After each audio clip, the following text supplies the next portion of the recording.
lebih ini tentang skill mungkin, skill manajerial. Mm-mm. Jadi pertanyaannya adalah dilema pesantren adalah memadukan antara kemampuan asatid secara manajerial dengan kepemahaman syariah. Rata-rata pengurus pesantren kiat secara syariah namun lemah dalam manajerial. Bagaimana mengatasinya? Silakan Ustaz. Oke, terima kasih. Nah, pertanyaan ini sebenarnya justru menunjukkan pentingnya dari HRD Syariah itu hadir ya di kalangan umat Islam ya. Bagaimana kemampuan dari asatiza dan ini banyak sekali terjadi gitu ya, di mana beberapa alumni itu mereka tidak paham tentang manajemen pendidikan, tidak paham tentang manajemen kelas, tidak paham juga tentang metodologi ataupun metode pembelajaran, ya sampai kepada ya berbagai teknis manajerial ya yang mungkin adanya itu di institusi-institusi yang modern gitu ya. Itu yang pertama perlu dicatat gitu ya bahwa SDM syariah, HRD syariah ini hadir untuk memberikan pemahaman terkait dengan manajemen SDM ya dengan tetap berpegang teguh kepada syariah.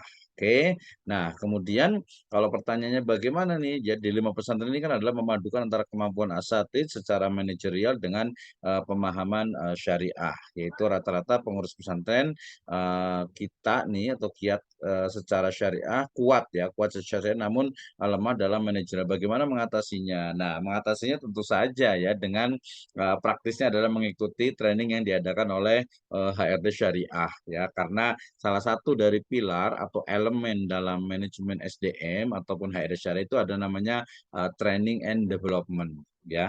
Jadi pelatihan dan pengembangan. Jadi ustadz-ustadz yang mereka sangat kuat di syariahnya kita latih, kita training, kita buatkan bagaimana pemahaman terhadap manajemen, baik manajemen nanti pondok pesantren, kemudian juga manajemen organisasi secara umum sampai ke manajemen SDM, kemudian juga manajemen kelas, pengelolaan kelas, metodologi pembelajaran. Ini masuk ke dalam pembahasan ya ruang lingkup dari HRD Syariah atau manajemen SDM berbasis syariah gitu ya. Jadi ini manfaatnya. Jadi nanti mungkin ada sebagian yang menganggap bahwasanya oh kalau dibuatkan training atau pelatihan itu cost dong banyak. Ya memang awalnya itu cost tapi benefit yang akan didapatkan dengan kemampuan yang terus bertambah oleh SDM itu dalam hal ini adalah pesantren santri ataupun juga ustadz dan juga pegawai yang lainnya.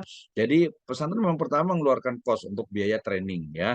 Tetapi kemudian dengan training itu yang berhasil yang bagus itu akan meningkatkan kualitas dari ustadz ataupun pegawai sehingga kemudian otomatis akan meningkatkan kinerja dan secara langsung juga akan memberikan kontribusi positif untuk kemajuan pesantren tersebut ya sehingga ya cara mengatasinya adalah dengan melaksanakan training and development untuk seluruh SDM yang ada di pesantren. Nanti kebalikannya juga banyak juga nih, ada juga yang mereka tuh manajerialnya bagus, manajemennya bagus, akuntansinya bagus, tapi syariahnya itu kurang gitu ya. Nah ini juga perlu di training juga ya. Kalau kita biasanya punya program misalnya itu di untuk iktikaf 10 hari terakhir Ramadan. Nah ini juga satu program yang menarik juga untuk pegawai-pegawai gitu ya. Jadi agar mereka itu pemahaman diniahnya, agamanya itu juga terus meningkat. Jangan sampai hanya teknisnya saja, tetapi kemudian manajerialnya saja bagus, tapi secara akidah, ibadah dan muamalah itu kurang. Ya, ataupun tadi hanya syariat saya, tapi teknisnya tidak. Jadi harus ini. Jadi nanti analisis ketika akan membuat training itu kita lihat apa yang dibutuhkan, apa yang diperlukan dan apa yang memang mendesak. Nanti ada juga skala prioritasnya. Untuk yang basicnya diniyah ya syariah berarti dia ajarkan tentang teknis yang sifatnya itu manajerial. Bagi yang backgroundnya mungkin di umum gitu ya, maka juga selalu berikan training ataupun pelatihan terkait dengan syariahnya sehingga nanti akan bertemu tuh di sana ya yang kuat secara syariah tetapi juga memiliki kemampuan manajerial. Dan yang terakhir tentu saja memang tetap saja ada spesialisasi ya misalnya dia guru tahfidz misalnya, ya udah dia memang core utamanya di situ, ya core utamanya memang ngajar tahfidz gitu, ngajar di kelas misalnya gitu. Tapi kemudian ketika dia ternyata menjabat juga sebagai kepala sekolah atau mungkin juga jadi keuangan gitu kan, biasanya masih double-double kayak gitu ya. Berarti dia harus dilatih tuh, diberikan pelatihan skill untuk kemampuannya. Termasuk juga di HRD ini kan kita selalu ada pelatihan untuk manajer HRD, atau bahasa simpelnya adalah bagian kepegawaian. Nah, jadi bagian kepegawaian dari pesantren itu harus ikut nih. Kayak gimana sih sebenarnya mengelola SDM ini yang sesuai dengan syariah. Nah, itu Mas Bagus ya.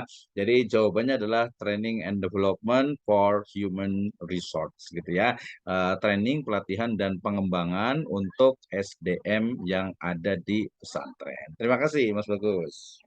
Baik, sudah Ustaz. Jadi seperti itu penjelasan tadi terkait dengan peningkatan kemampuan manajerial para asatid gitu. Selanjutnya Mhm. ada 3 pertanyaan langsung